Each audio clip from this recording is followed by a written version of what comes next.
Hello, క్లీనింగే కష్టం అనిపిస్తుంది. Crab అయితే క్లీన్ అయితే అయిపోయింది. ఇక మిగతావన్నీ కూడా ఇలాగే క్లీన్ చేసుకో ఉండాలి. అందుకే ముందుగా మసాలా కలిపి పెట్టేస్తున్నాను. 1 టీ స్పూన్ కారము, 1/2 టీ స్పూన్ ఉప్పు, 1/2 టీ స్పూన్ అల్లం వెల్లుల్లి పేస్టు, 1/2 టీ స్పూన్ పసుపు.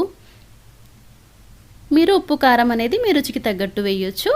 ఇంక ఇదంతా రొయ్యలకి పీతలకి పట్టించేసి మ్యారినేట్ చేసి ఫ్రిడ్జ్లో పెట్టుకోవాలి. వెంటనే వండుకున్నా పర్వాలేదు. నాకు టైం ఉంది, అందుకే మ్యారినేట్ చేస్తున్నాను. ఒక 3-4 అవర్స్ తర్వాత అయితే స్టవ్ పైన గిన్నె పెట్టేసి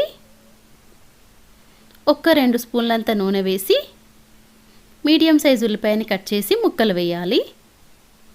ఇదంతా మసాలా ప్రిపేర్ చేయడానికండి.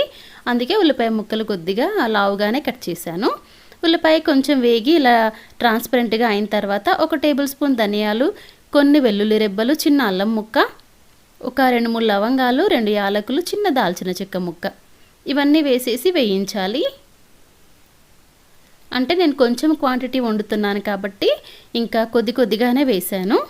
మీరు ఎక్కువ క్వాంటిటీ వండితే మనకి దినుసులు అనేవి ఎక్కువగా వేయొచ్చు. ఇంకా అవన్నీ వేగిన తర్వాత ఒక ప్లేట్లోకి తీసి చల్లార్చుకోవాలి. ఇప్పుడు ఇందులో ఇంకొక స్పూన్ నూనె వేసి, ఆల్రెడీ నూనె ఉంది కదా, ఇంకొక స్పూన్ నూనె వేసేసి మనము మ్యారినేట్ చేసి పెట్టుకున్న పీతల ముక్కలు వేసి ఒక 2-3 నిమిషాల పాటు వేయించాలి.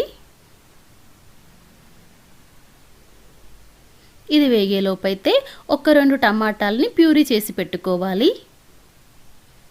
ఇంక ఇది 2 నిమిషాలు అలా వేగంగానే టమాటో ప్యూరీని అయితే ఈ పీత ముక్కల్లో వేసేయాలి. టమాటా కూడా ఒక 2-3 నిమిషాల్లో పచ్చిదనం పోయి వేగిపోతుంది కదా. మూత పెట్టి ఉడికించండి. మాడిపోకుండా చెక్ చేసుకుంటూ ఉండండి. టమాటా మంచిగా వేగిన తర్వాత ఇందాక ధనియాలు, ఉల్లిపాయ పేస్ట్ చేసాం కదా, ఆ పేస్ట్ని కూడా ఇందులో వేయాలి. ఇదైతే కొంచెం చికెన్, మటన్ అలా వండుతాం కదా, దాని స్టైల్లో అయితే చేస్తున్నానండి. బాగుంటుంది.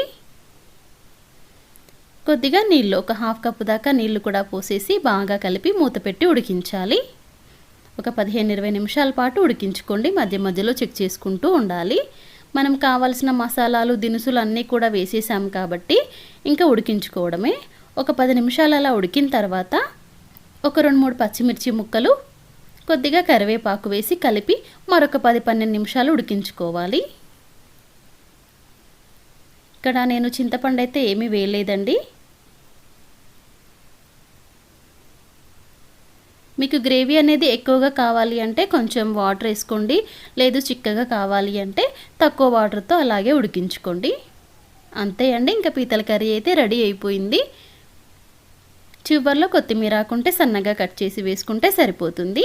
టేస్టీ పీతల కర్రీ అయితే రెడీ అయిపోయిందండి. ఈ వీడియో నచ్చితే ప్లీజ్ లైక్ చేయండి.